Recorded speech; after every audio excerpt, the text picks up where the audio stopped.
Las plantas son responsables de la vida en el planeta, pero es en las hojas en donde ocurren todos los procesos físico-químicos que dan origen y razón a la vida. Esto porque aquí se fijan moléculas que necesitamos todos los seres vivos y que llegan hasta nosotros a través de las cadenas alimentarias.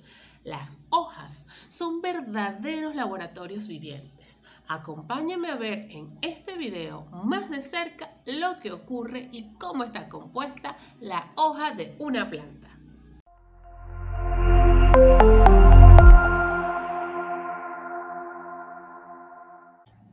Las hojas pueden tener múltiples formas, pero todas tienen una estructura básica. Con esta hojita que tengo acá, te voy a explicar algunas de las estructuras más simples de la hoja. Por ejemplo, esta estructura que está aquí, en este caso, se le llama peciolo y es la que conecta la hoja al tallo. Aquí en la base del peciolo está una estructura que se llama yema, que es de donde sale la hoja en el tallo. La hoja tiene un limbo, que es toda prácticamente la zona foliar. Ese limbo puede variar, puede ser muy amplio o puede ser pequeño. En este caso también encontramos las venaciones, que las tienen además todas las hojas. En este caso es una sola, ¿ok? Estas se llaman venaciones o nervaduras. La hoja tiene una parte frontal, que es donde está en contacto directamente con el sol, que se le llama el haz de la hoja. Y por el contrario, o la zona por detrás, se le llama en vez de la hoja. A esta estructura o esta parte se le llama base y a esta última parte se le llama ápice, que en este caso es puntiaguda, pero esto puede variar dependiendo de la hoja que estemos hablando. Las hojas pueden clasificarse, por ejemplo, de acuerdo a cómo es su limbo. Hay algunas que tienen un único limbo amplio y hay otras cuyo limbo se divide como si fuesen varias hojitas. Esas se les llama foliolos y ese tipo de hoja se le llama compuesta, mientras que a la que tiene un solo limbo se le llama simple, ¿ok? También se pueden clasificar según estas venaciones o nervaduras que ves aquí, ¿ok? Dependiendo de cómo estén distribuidos. Hay algunas que están en forma paralela en la hoja, hay otras que están en forma reticular, en forma cerrada y pueden haber diferentes distribuciones. También, por cierto, se puede clasificar de acuerdo a cómo se distribuya la hoja en el tallo. Puede ser de forma alterna o puede ser de forma opuesta.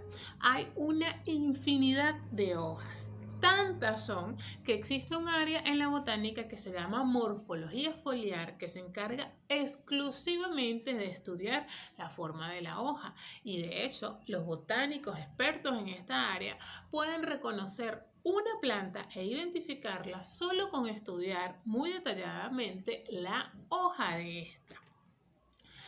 Sin embargo, nosotros vamos a adentrarnos un poco más allá que solo en la morfología y también vamos a estudiar sus tejidos.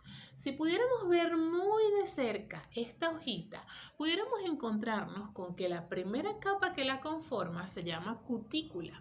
Esta capa más externa está encargada de brindarle protección a la hoja.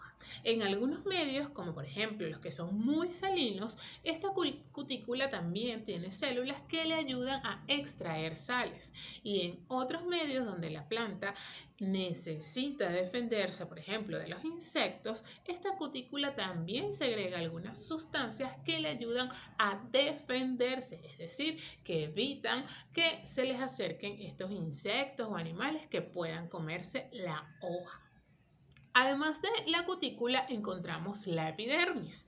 La epidermis es la capa en donde se encuentran unas estructuras de las que ya habíamos hablado antes en un video anterior que se llaman estomas. Los estomas son muy importantes para el intercambio gaseoso, puesto que están conformados por células oclusivas. Estas células oclusivas tienen la propiedad de que cuando se llenan de ciertos minerales e iones, ellas pueden aumentar su tamaño y pueden por lo tanto contraerse y es por esto que los estomas abren y cierran cuando necesitan el intercambio gaseoso. Es decir, Por aquí se expulsa, una vez que está abierto, por supuesto, el oxígeno que se produce durante la fotosíntesis y se toma del aire el dióxido de carbono que también se necesita para la fotosíntesis.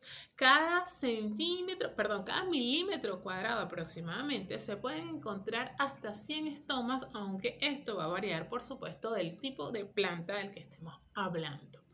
Posterior a la epidermis encontramos a el parénquima. Existen varios tipos de parénquimas, como lo es el parénquima esponjoso o el parénquima empalizada.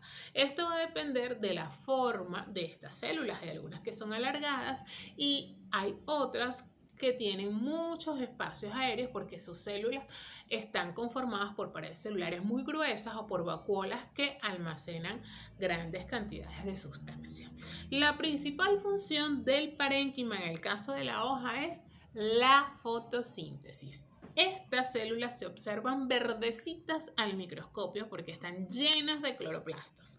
Y es aquí en donde funcionan como si fuesen un laboratorio. Aquí es donde ocurre la fotosíntesis. En toda la hoja recorren las nervaciones. Estas nervaciones o venas están conformadas por tejido cilemático y floemático. Te recuerdo que en un video anterior también te comenté cómo funcionaba el xilema y el floema de la hoja.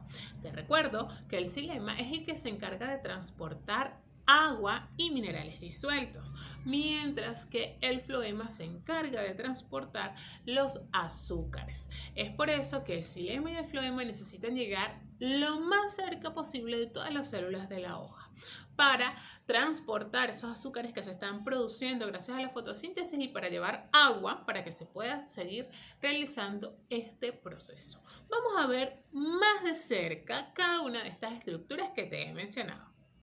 En esta imagen representativa puedes observar algunas de las estructuras que te he mencionado: la cutícula, la epidermis, el parénquima en sus diferentes formas, el xilema y el floema y el estoma. Cabe destacar que existen algunas variaciones dependiendo del tipo de planta del que estemos hablando. Ahora que conversamos sobre las hojas de las plantas, ¿te has puesto a pensar cuántos tipos de hojas has visto? Piensa, por ejemplo, en la hoja de la planta de banana. Es muy grande.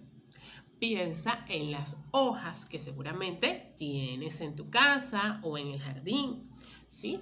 Las plantas, por ejemplo, de sombras tienen hojas muy amplias también para absorber la mayor cantidad de luz solar.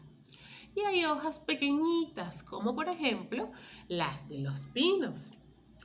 También hay hojas endurecidas, como la de los cactus, que tienen forma de espinas para reducir la cantidad de agua que se pierde a través de estas.